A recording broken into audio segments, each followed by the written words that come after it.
This little light of mine, I'm gonna let it shine.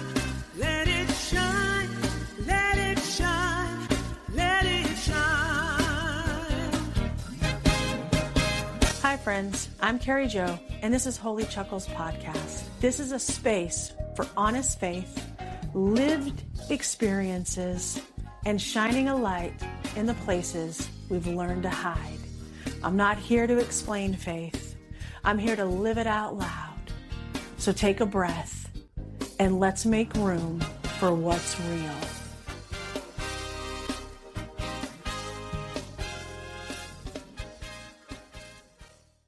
Welcome back to Holy Chuckles Podcast. I'm really glad you're here.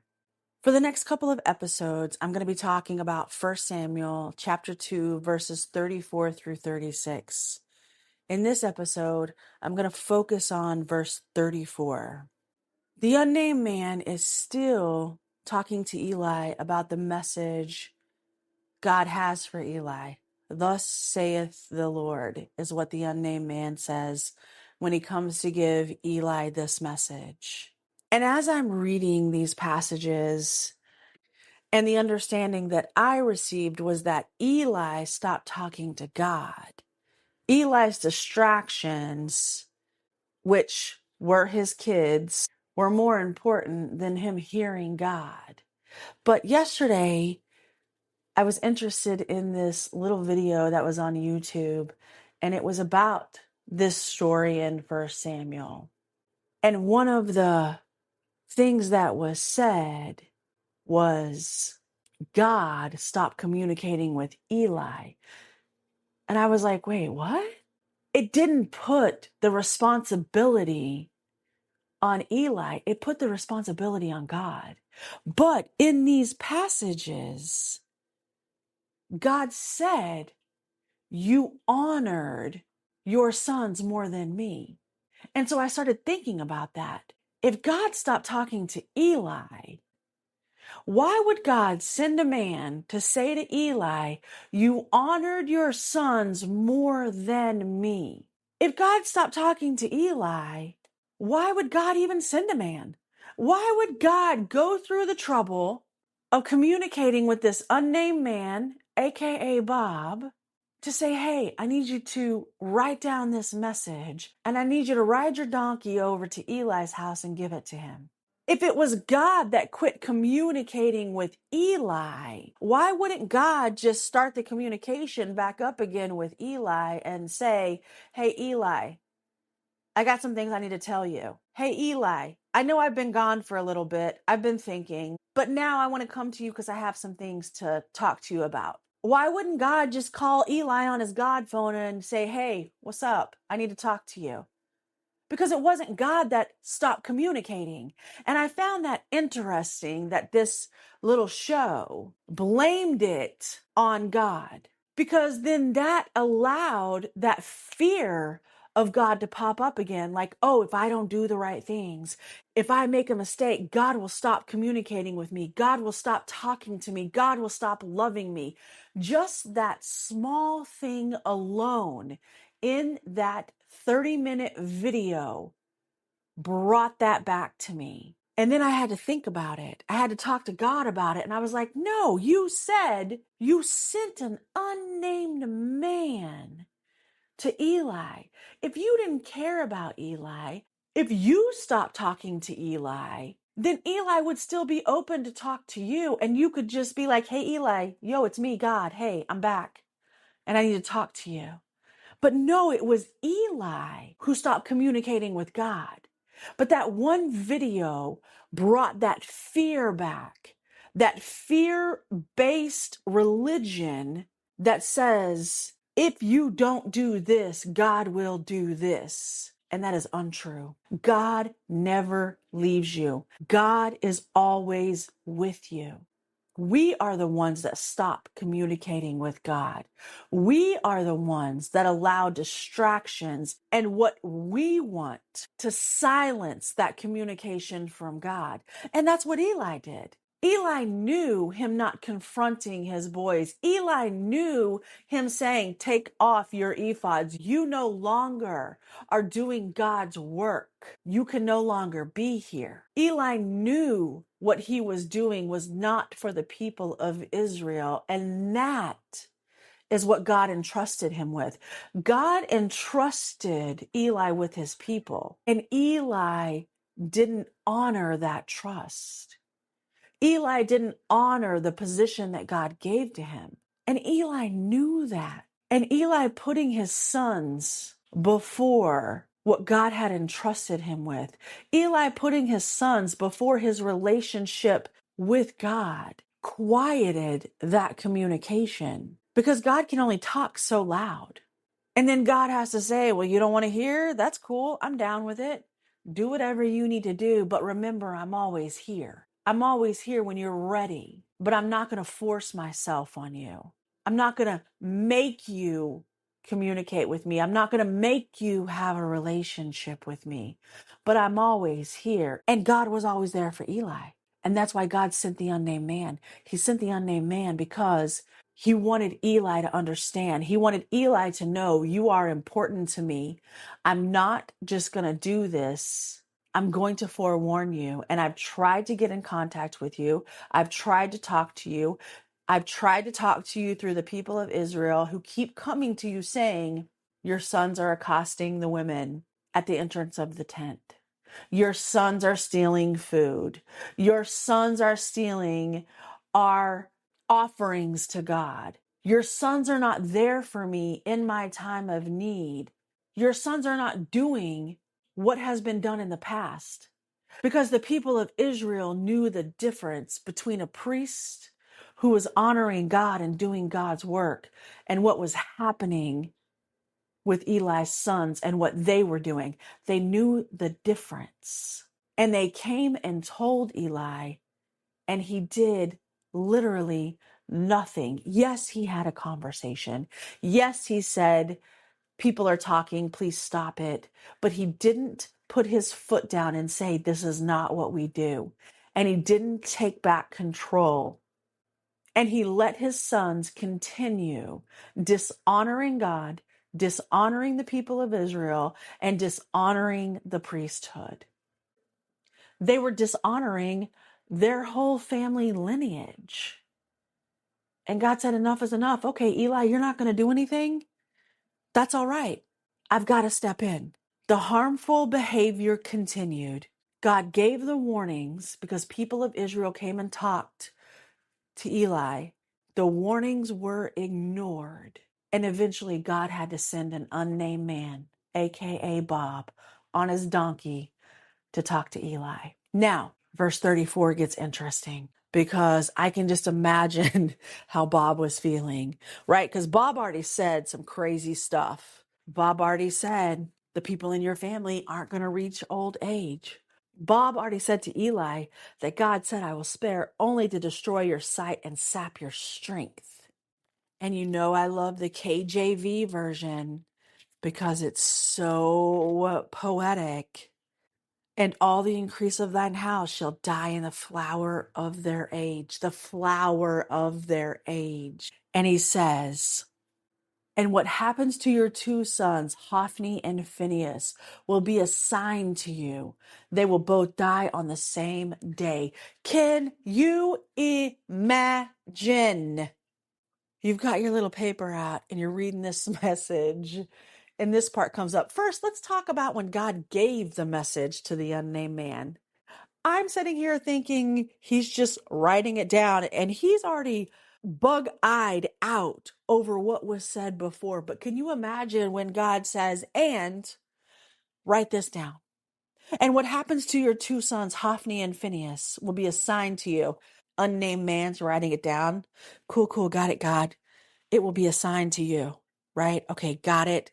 A sign, got it. And then God says they will both die on the same day. Excuse me, God? Did you say, let me go ahead and read this back. I want to make sure I got it exactly like you said it. Did you in fact say they will both die on the same day?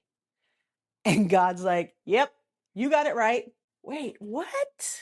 If I'm the unnamed man, I've got questions. But now I know, like, it's God, creator of the universe, creator of everything. I'm not really going to be like, yo, God, what does this mean? First of all, I kind of don't want to know. If I don't know, I can't explain. What if Eli has questions? And all I can say is, look, I just took the message. But yet I'm a little curious. I'm a little curious, like, God, you're going to whack both of them on the same day?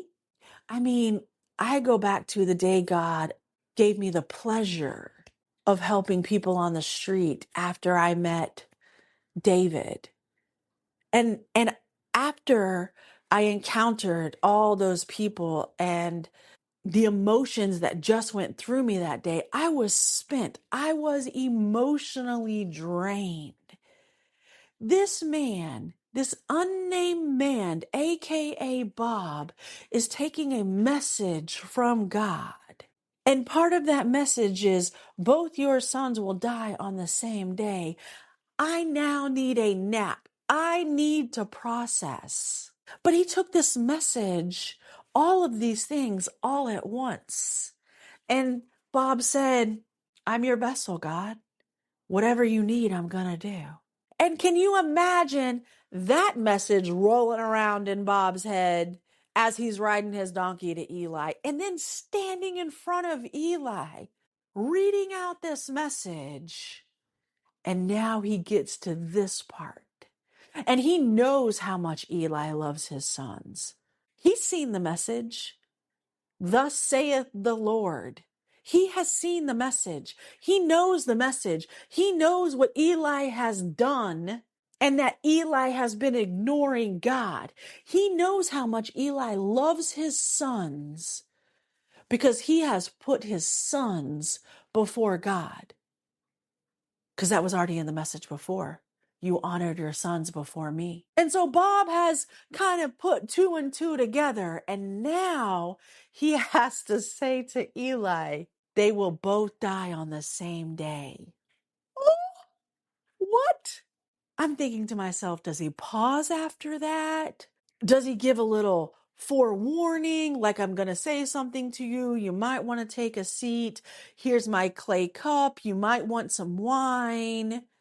Like, how does he go about telling this priest, your sons are going to die on the same day? And it's not your sons are going to die on the same day of March 10th. It's your sons are going to die on the same day. That's all I have for you. That's it. That's all that God told me. I know no more. This is all I can give you. And then for Eli to accept that message and to say, ah, man, I have really done it this time. And I wish that I had not cut the cord of my God phone, because me and God could have just talked about this, kind of hashed it out on our own, and I could have understood what God was trying to tell me, made some course corrections, and here we are. But see, everybody went too far. And after reading this verse, again, that religious trauma kind of came back a little bit, right? Because, oh God, you're going to kill his sons? What? And I've been saying that everything God does in love. But then here we are, we're going to take out Eli's sons. But then I had to go back to understand, for that lineage to cease, that's what has to happen. Because once you're given the job, it's in your family line. It goes on from person to person to person to person. But because Eli's sons were too busy being corrupt, they were too busy puffing their chest, they were too busy performing, they were too busy being in their ego, that they never married, they never had children. So there was nothing to pass down.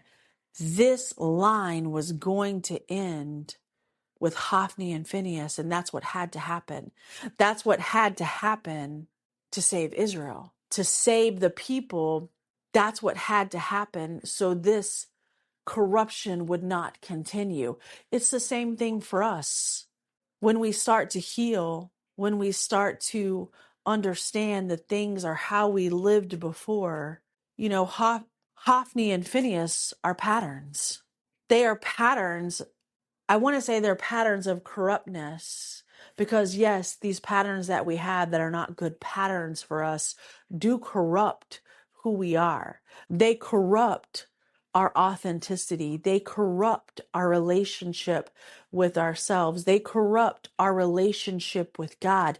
They corrupt us co-creating with God. And for the first 40 something years of my life, that's what was happening.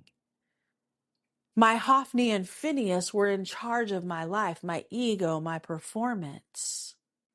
I ignored the warning signs of those patterns that I carried. And there were warning signs throughout my life. And I believe if you understand your patterns, you figure out the patterns that you have been living. And then as you're healing, you look back, you can say, there was a warning. There was a warning. There was a warning. And I ignored them. So I was like Eli, who honored his sons instead of honoring himself, honoring the gift God gave him, honoring what God had entrusted him with. I was doing the same thing with myself. God gave me life. God gave me the gift of myself, and I let my patterns take control. I was honoring those patterns more than I was honoring myself. I was honoring those patterns more than I was honoring God. And God gave me warning sign after warning sign, but I never listened. I ignored them. I'm not saying that sometimes during those times in my life, I didn't say, oh, maybe I shouldn't be doing this, but I continued because I was fearful of what if, and that fear of not having, that fear of unknowing, that fear of not being in control allowed me to continue in those patterns. There were plenty of unnamed men that came to me and said, I don't think this is a good idea, but I ignored them. And I couldn't hear God. I couldn't hear God because I honored those patterns more than I honored myself, more than I honored even trying to have a relationship with God, because I was so scared of God, because I knew I couldn't be perfect. I had never been perfect. I had always made mistakes, and I thought God could never love me, but that is untrue. Eli chose to stop his relationship with God. Eli chose to stop listening to God, and that was his job. Eli had to be told that God was trying to speak to him.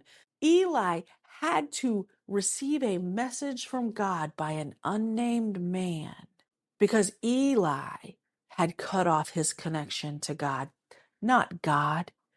God never, ever, ever cuts off the connection to us. It's always us not connecting to God. Eli was distracted by his sons. Eli was distracted by the love he had for his sons. And when I look at this verse, with God saying, you honored your sons more than you honored me, in my religious trauma, I can say, well, God, those were his kids. Those were his babies. And you're saying more than you honored me, but it was more than that. It was more than God saying, more than you honored me. Like God needed Eli to worship God. God needed Eli to put God first, but that's not it. That's not it at all. God needed Eli to put himself first. God needed Eli to put the people of Israel first. Because God said, I entrusted you with this position. And with that, God was saying, Eli, I entrusted you because you had everything in you that this position required. And I know your heart and I know you. But somewhere along the way, your kids became more important than you honoring yourself and you honoring this important position that I put you in. And not just that your kids became more, because if it was your kids were doing the right things and following in your footsteps and doing the same job as you, Eli, we wouldn't have had this conversation. But you're allowing the corruptness of them, the corrupt part of them, to undo all the good things that we've done, to undo all the trust that the people have put in you and me. See, because in that time, less people started coming to worship at the temple. And that was because how Eli's boys were. And if you think about yourself, when your patterns overtake and they continue, you stop having the self-worth within yourself. You stop even knowing who you really are because that performance is just taking over. And that is now who you have to be. Part of my performance was having to be in a relationship. Before I got into a really deep relationship with my partner and before we were married, God sent an unnamed man to me to say, I maybe don't think this is the one for you. Like maybe this is not the person you should be with. Maybe you should take it a little slower. Maybe you shouldn't fast forward so quickly. But because in my life, the way I grew up, it was if you didn't have a partner, what was wrong with you? Not, I'm waiting on the right one, or this is not where I'm at in my life right now. I'm happy with just being me. But I didn't even know myself. Therefore, I was fulfilling that unworthiness by I have to have a partner. I was fulfilling that pattern of needing to fix someone, needing to give my energy to someone, needing to make sure I was serving instead of looking at what was really going on. And this person came to me and said, maybe this is not what it is. But see, I didn't listen. I was given a warning, but I didn't listen because it was more important for me to follow my patterns than it was to hear someone who was viewing things from the outside and who cared for me. This person cared for me and my well-being, but I didn't want to listen to that because I had to continue this performance. I had to show everyone I was good enough to have a partner. I had to continue my pattern of fixing and serving so I was worthy of love. And those patterns corrupted who I was. And that corruption was me literally giving everything about myself and never understanding who I really was and the purpose God had for me. Because how could God love me? I wasn't perfect. How could God love me? I made mistakes. How could God ever speak to me? Until God said, how could I not? I made you in my image. Do you know how great you are? Do you know how magnificent you are? And God said, I know this because I made you in my image. You are a part of me. And look what I created. I created everything. So how can you not be magnificent? How can you not be great? How can you not be worthy? You are a part of me and I am a part of you. Think about that. God said, I created you in my image. God's not talking about your feet, your legs, your hands, your head, your torso. God's talking about your greatness. God's talking about your magnificence. You are a piece of God walking around. You are a piece of the source that created everything. There is nothing that exists that wasn't created by God, and you are a part of it. Take the time today to wrap your head around that, to wrap your head around. You are a piece of the source that has created everything.